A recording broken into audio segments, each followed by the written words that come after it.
Et c'est parti pour Patrimoine Passion, le rendez-vous dédié à l'investissement plaisir, passion ou alternatif dans l'émission Smart Patrimoine. Nous avons le plaisir d'être accompagnés aujourd'hui en plateau par Sébastien Dumay. Bonjour Sébastien Dumay. Bonjour Nicolas. Bienvenue sur le plateau de Smart Patrimoine. Vous êtes PDG de Élevage et Patrimoine qui propose notamment aux épargnants d'investir dans des cheptels. Donc quand on dit des cheptels, c'est à savoir en fait dans une ou plusieurs vaches, ou en tout cas c'est bien ça. Tout à fait, c'est exactement ça.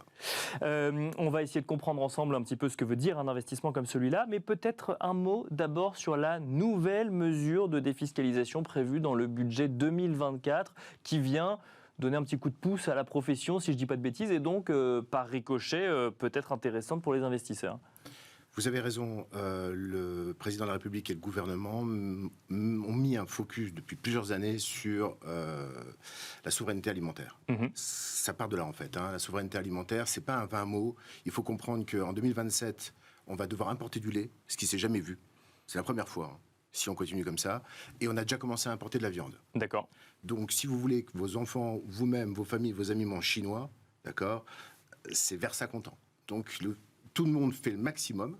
Et la fiscalité est un bras armé, effectivement, pour les éleveurs, pour faire en sorte qu'ils continuent, effectivement, à gérer des exploitations en France. Et Bruno Le Maire a proposé une formule qui en fait, tourne autour de 150 € par vache, avec un plafond de 15 000 €. D'accord. En défiscalisation pour les éleveurs, ce qui leur permettra effectivement de réduire l'imposition. L'objectif étant effectivement de faire en sorte que cette profession, qui est une profession difficile, on est en nature en permanence, on travaille tous les jours, on a un niveau de vie pour une bonne majorité qui est très faible, ça tourne autour de 1 000 € par mois, et on est passionné de son métier, passionné de l'élevage des animaux et des vaches, et à côté de ça, c'est pas toujours facile parce que le bashing agricole, vous le connaissez, il est on ne peut plus fréquent. Quand on est épargnant, Sébastien Dumay, on peut venir aider à financer une activité d'éleveur bovin et investir dans des cheptels pour le coup. Oui, avec Élevage et Patrimoine, vous avez la possibilité d'investir, comme vous le faites dans des actions, ou comme vous le faites en immobilier, ou comme vous pouvez le faire dans d'autres types d'investissements, vous investissez dans des vaches. D'accord. Et alors comment ça se passe concrètement? Alors on imagine qu'on ne devient pas propriétaire de la vache pour autant aussi, on devient propriétaire. D'accord, on est propriétaire d'une vache en question, donc on achète une vache. Vous achetez une vache ou plusieurs vaches, vous avez un certificat de propriété avec les numéros d'identification des animaux. Ok. Vous les mettez en communauté avec les autres investisseurs et vous profitez du fruit, c'est-à-dire de la descendance de ces animaux que nous revendons. C'est le rendement. Ok, d'accord. Et ça, du coup, ensuite, les vaches, par contre, sont gérées par les éleveurs, en l'occurrence. Ça permet simplement d'attirer des investisseurs pour permettre de développer une activité d'éleveur agricole. Tout à fait. Élevage et Patrimoine est la société d'ingénierie et Gestel est la société qui gère le troupeau pour le compte des investisseurs sur le terrain. Ce sont des techniciens d'élevage qui travaillent au quotidien avec nos éleveurs. Nous avons plus de 30 000 vaches investies en France. D'accord. Donc plus de 30 000 vaches détenues par des investisseurs aujourd'hui? Détenues par des investisseurs français, tout à fait. Ça coûte combien une vache aujourd'hui? 1 750 €. 1 750 €. Ok. Oui. Et c'est forcément un investissement qui doit être fait par une seule personne, ou on peut, comme certains fonds par exemple, se dire qu'on n'a que, je ne sais pas, 500 € à investir, ou alors il faut au minimum, le ticket d'entrée, c'est 1 750 €. Le ticket d'entrée, c'est 1 750 €. Ce n'est pas une titrisation. On achète pas un bout. D'accord. C'est pas du papier. Non, d'accord, je comprends. C'est une vraie valeur d'actif. On est vraiment dans l'économie réelle. Un mot peut-être des avantages et des inconvénients d'un actif comme celui-là par rapport à d'autres actifs. Vous nous avez dit que globalement c'est comme un investissement en immobilier ou autre. Comment l'aborder d'un point de vue de l'épargnant? Ouais. Alors on pense que c'est certainement un des meilleurs investissements français.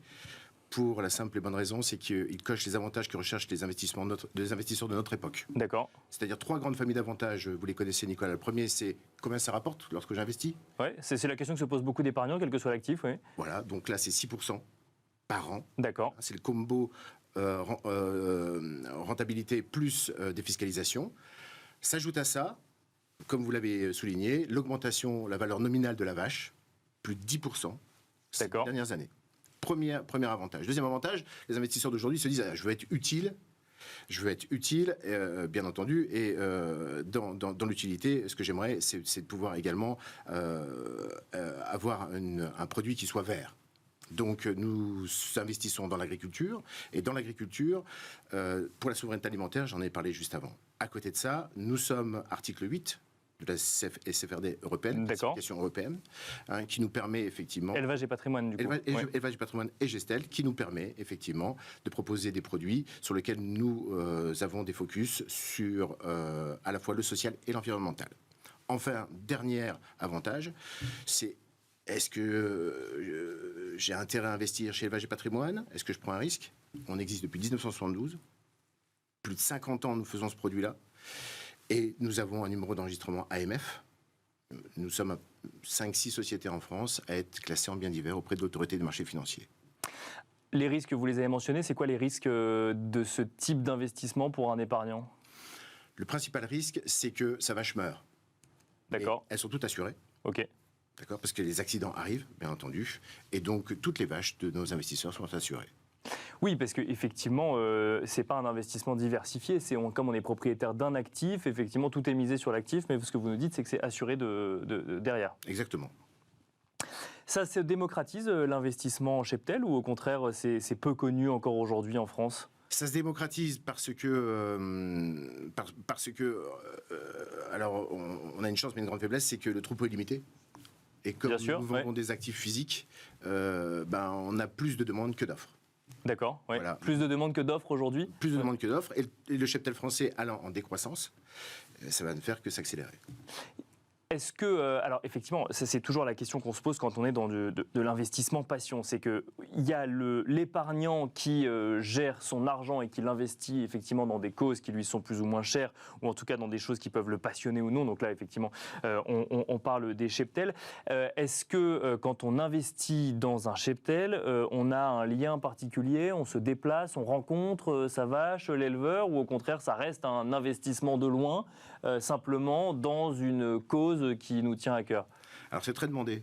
C'est très demandé, effectivement. Les investisseurs souhaitent avoir des informations sur le type de race, où est-ce que leurs vaches seront localisées, et on leur fait le maximum, on leur fournit le maximum d'informations. D'accord. Maintenant, on n'est pas tour opérateur. Oui, c'est ça. Oui. C'est très compliqué de déplacer les investisseurs auprès des éleveurs qui ont un métier, comme on l'a dit, qui est assez difficile.